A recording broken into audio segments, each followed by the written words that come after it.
Does Dark Souls 3 need an easy mode? It's a topic which comes up every single time a Souls game drops. Does the game or series need difficulty settings to make it more palatable to a wider audience? It's a question with its heart in the right place. The new game drops, Dark Souls fans go wild for it, and newcomers wonder if the game couldn't find a way to be more accommodating. The reality is, people asking for an easier setting for Dark Souls aren't, in their mind, asking for anything beyond the ability to experience the world Dark Souls fans have come to love. And yet all they get in return is hostility, or at best, sarcastic derision. Dark Souls fans themselves reject the concept vehemently, and to outsiders looking in, it's a rejection born of nothing but elitism. But it's not that. Dark Souls, as a cultural phenomenon, is certainly not immune to elitism, of course, and the fact that From Software's games have required players to acquire an elite degree of skill lends itself to the concept. At some level, the game is inaccessible to those who lack the physical dexterity required to dodge anyway. But the rejection of the idea of an easier difficulty setting isn't based in elitism, regardless of how aggressive the rejection can get from fans. Instead, it's based in the sort of tired defensiveness that leads to aggressive rejections of all sorts of ideas, like fans of wrestling angrily dismissing those who declare that wrestling is fake and therefore without value. That is to say, requesting that Dark Souls as a series acquire a difficulty setting is misunderstanding the games themselves. Because despite the marketing campaigns, and despite the language used in reviews and YouTube videos, and despite the memes, Dark Souls as a series isn't about difficulty. It's not hard for the purpose of being hard. In fact, as many have said before, the series isn't even that hard. The first portions of Dark Souls 3, for those who have finished the other games in the series, they're shockingly and uncharacteristically easy. Although the flip side is that, for those who are new at the game, it has one of the roughest starts yet. The reality is that difficulty in Dark Souls is self-imposed as you struggle with learning and appreciating the way the game world works. So for those of us who aren't new, the first boss is a cakewalk, easier than the Pursuer, roughly the second boss of Dark Souls 2.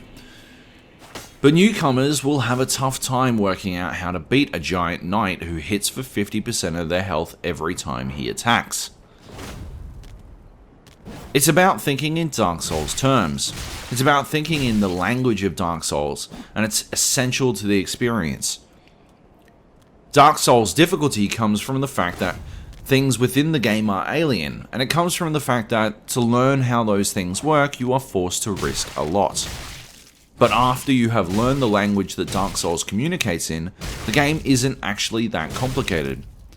Bosses move with a rhythm, and they have tells which telegraph their attacks. The world between the bonfire and the boss fog is dangerous, but there's always a mostly safe path for you to run down.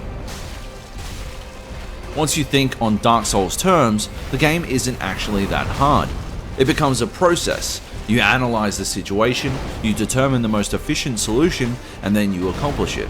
And when you accomplish it, because you did a fair chunk of work along the way, you feel like you've actually accomplished something. If it still doesn't make sense to you, take Jonathan Blow's The Witness. Superficially simplistic, The Witness is a world inhabited by line puzzles, which you need to solve to move on. I won't argue that the line puzzles aren't difficult, some of them can fuck all the way off. But they're not difficult for the sake of it, they are puzzles however. And until you begin to think in the language of the puzzles, you won't be able to beat the game. The retort is, of course, that The Witness and other puzzle games ease you into the language. Meanwhile, you can reach the first boss in Dark Souls 3 inside of 3 minutes. Unlike most puzzle games though, Dark Souls is a medieval horror game, and feelings of isolation, confusion, and unknowing are closely related to fear. While those other puzzle games give you the basics of the language, Dark Souls instead tells you the alphabet, and then it expects you to figure it all out.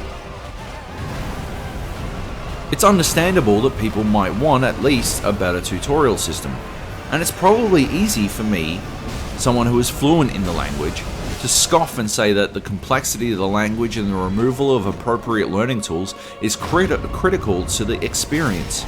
But it is. Dark Souls 3 had the most successful launch day of any game in publisher Bandai Namco's stable. Probably a better launch day than all of the 40,000 Naruto games that are out by now combined. People have learned the language, despite the deliberately less than helpful teaching tools. The secret is that Dark Souls is just as much a community experience as it is a personal one. And there's no reason you can't learn the language using other tools from other sources, be they YouTube, wikis, or guides. To wrap back to the key point though, nobody would ask Jonathan Blow to make the puzzles in The Witness easier, right? To change tacks for a moment though, the element of elitism definitely exists with From Software games. Players put all sorts of restrictions on themselves and on others. Playing earlier Dark Souls games as a caster was easy mode. Summoning others to help you with a boss is easy mode. There are more than a few responses to the question of whether Dark Souls should have difficulty settings, and those responses involve the idea that Dark Souls games already have easy modes, and that it's simply a case of finding them. It's something I've witnessed amongst esports players during my tenure as esports editor at Red Bull Australia. The nature of being very good at something affords a person access to a sense of elitism which might actually be earned. But the reality is that, in many cases, Dark Souls fans, and for the record, many pro esports players as well, evade the concept of elitism by rejecting exclusivity. The phrase "get good" might be cringe-inducing in both its sincere and ironic usage, but it does highlight a common philosophy that Dark Souls players subscribe to. The idea that to enjoy and experience the same wonders and thrills that fans enjoy, the only barrier to entry is personal skill level. Get good is, by its very nature, an inclusive statement, a declaration that Dark Souls fans want you to experience the world, and to do that you only need to do one thing: be better at the game. So then, rejection of a difficulty setting for Dark Souls is far from elitism. Fans don't want the game to stay hard to keep others out, they want it to maintain its difficulty to ensure that others understand the brilliance which lies within. And yes, there are casualties along the way. People who, for whatever reason, lack the physical dexterity to overcome the game's obstacles will forever be locked out of the Dark Souls games. But the reality is that Dark Souls fans lament the idea that you, the theoretical you who cannot, for whatever reason, accomplish what Dark Souls requires of you, they lament the idea that you can't enjoy the world on offer. That's why people put their white soapstone down. That's why people join the Dark Moon Covenant to fight off invaders. People want you to succeed. And those who invade, who try to kill you as you play, they just want your experience to be that much richer. And it is, thanks to their presence. Should Dark Souls have difficulty options? No. Should it have an easy mode? No. But the idea that I or others don't want you to have an easy time of playing the game doesn't mean we don't want you to play. Nothing could be farther from the truth. Every huge Dark Souls fan I know wants you to play it, and they want you to play it the way it was intended. They want you to be enthralled by Miyazaki's world and the monsters within it, and you can be. But instead of thinking Dark Souls might lower to your level, you simply have to lift to its. Thanks for watching. Hit like and subscribe, and if you'd like to listen to more musings about Dark Souls 3, head over to thegapodcast.com, which is where I run Australia's longest running video game podcast, along with some mates, and we recruited some of Australia's biggest Dark Souls fans to chat about Dark Souls 3 for 3 entire hours. You can also get the entire script for this video over there if you don't feel like listening to me yap on. Thanks again, and I'll see you when I invade ya.